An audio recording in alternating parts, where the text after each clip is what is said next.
So hey guys, welcome to my review of Batman issue number 10. Now before I get on to my review of this comic, I would like to mention to you guys that I do have the code for the digital copy of Avengers vs. X-Men for the Versus series, which is issue number 3, which has Colossus versus The Thing and Black Widow versus... I've totally blanked out her name, but yeah, this is for the Versus comic. So if you guys want that digital code, please let me know on the comment section below. So like I said, first come first serve, and I apologize for the people who aren't able to get it ahead of time or beat the first person to it. But yeah, so let me know on the comment section below if you want the code. So let's get on to the review of Batman issue number 10.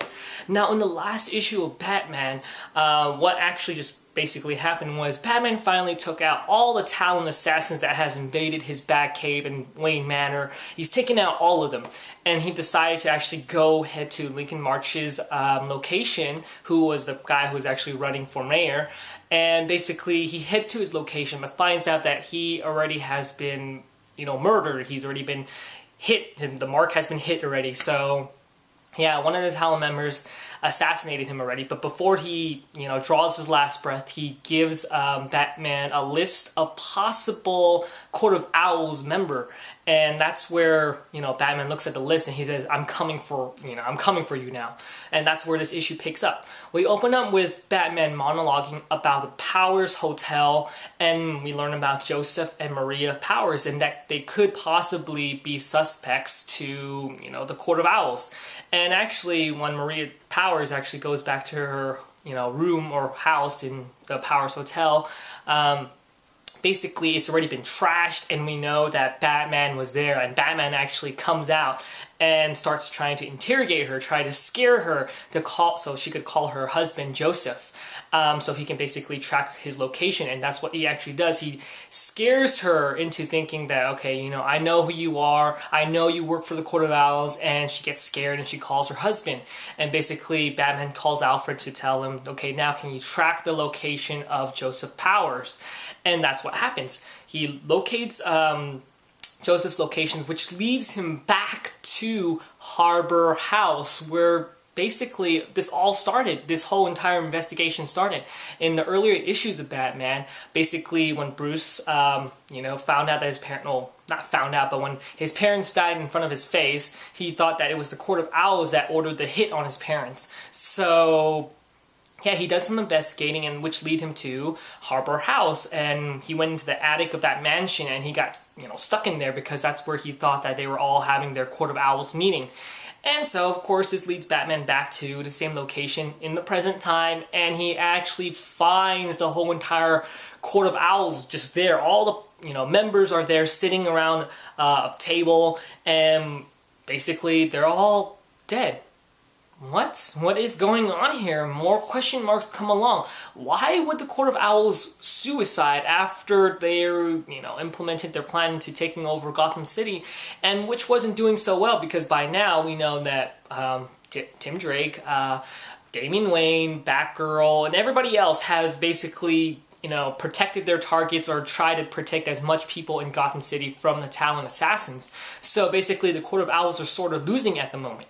And would they suicide? Well, that's a question to be answered in this issue, because after Batman discovers all their deaths, basically he goes back to Wayne Manor and he ponders on all this. And basically, when he finally figures out what's really going on, this actually pushes him towards back to another location called Willwood Home for the Children. I think, yeah, Home for the Children or House for the Children.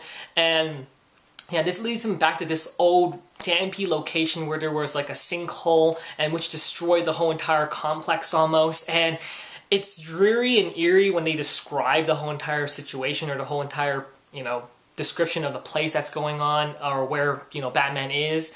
And it's really, really good. And from there on, I don't want to talk about it anymore. I don't want to go into more detail because in, the last part of this issue or a couple of pages of this issue, we get the reveal of who is behind all of this, and it's a big shocker. And I would tell you, this is going to be a big game changer or history changer in the Batman universe, and this could possibly live down in history because of this issue, because what's revealed in this issue. And basically after this, we are almost coming to the conclusion of the Night of Owls event or the Court of Owls event. So yeah, I don't want to spoil the ending. I highly recommend you guys just pick this issue up for the ending or for, you know, the whole big reveal here. Okay, this is going to be awesome. It's going to be a shocker to some people. Some people might not like it. Some people might be just like so overwhelmed by it, because I've been reading up reviews on this, and people have been getting so much feels that they had to take a moment, close the comic book, and, you know, take a moment of silence and just think about what they just read. So yes, so some people have gone to the degree to that's how shocking it is, the big reveal. But yeah, my thoughts on this issue. Like I said, I love the big reveal. I love the big plot twist in this whole entire thing. And I think people can sort of see it coming, to see, you know, who is the whole leader of the Court of Owls, or who was the whole, you know, the person who was behind this whole entire event. And it's a big reveal, but you know, I almost saw it coming, because we were marking down, you know, you're going along with Batman, marking down who is the possible suspect behind all of this, you know, and I narrowed it down to a couple of suspects myself, or, you know, from my opinion, or from my thoughts. Some of you guys might have your own opinion, some of you might be clueless to who this is, but like I said, it's going to be a big shocker, so it would be nice to pick up this issue for this as well. Also, like I said, I do love how Scott Snyder describes, you know, areas, places. That's what he likes to do. Like, most of the locations in the Batman comic books right now, or just the one that Scott Snyder is writing, he likes to add lots of description into his, you know, the locations. You're not just gonna say, oh, that's just the Powers Hotel. No, yeah, that's where Joseph and Maria Powers, you know, lives. They're possibly suspects for the Court of Owls. That's about it, you know. There's no more description for that. We just want to, you know, tell you that. Some people are sometimes lazy and they just want to tell you, oh, that's just Wayne Manor, and we don't have to go into detail about it. We just, you know, it's just Wayne Manor, you know, well, what else can we say about it? But I love how Scott Snyder does give description and backstory to his locations. And like I said, when he was talking about Willwood, home for the children, or house for the children, I keep forgetting. But yeah, like I said, it gives an eerie, and it just makes the whole location very eerie how he describes it. Like he says, like, this home was for the mental illness children, for them to get, you know, recovered. And they said there was a sinkhole, and they said that it could be haunted by the children that have lost their lives in here, the abuse they went into. You get the feels from reading the locations just as itself, you know? And then I love how he does that. And I love the plot twist. I love the storyline that's going right now. I can't wait to see how this all ends. I swear to God, you guys will love this issue. I loved it. I enjoyed it a lot. And then basically we also have a backstory for, you know, Alfred's father.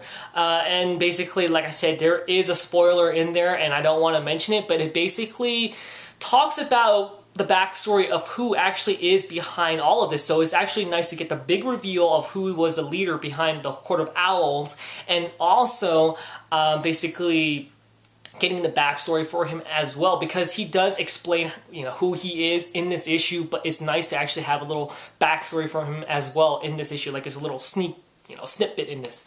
We also get, I think, American Vampire in this issue. I don't remember, but we get a sneak peek of an issue #1 here, which is really interesting. I didn't read it, but I think people would actually like it.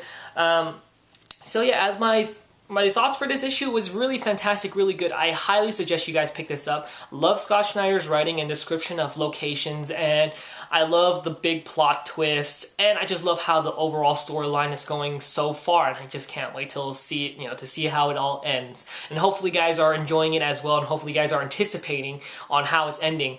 But yeah, I won't spoil anything anymore, so yeah. So that's my review of Batman issue #10. I actually rate this a possible, I want to say 5 out of 5, because I really like it that much. So I possibly rate it a 5 out of 5. So yeah, hopefully you guys like and enjoy this review, and I'll talk to you guys later. So see you guys.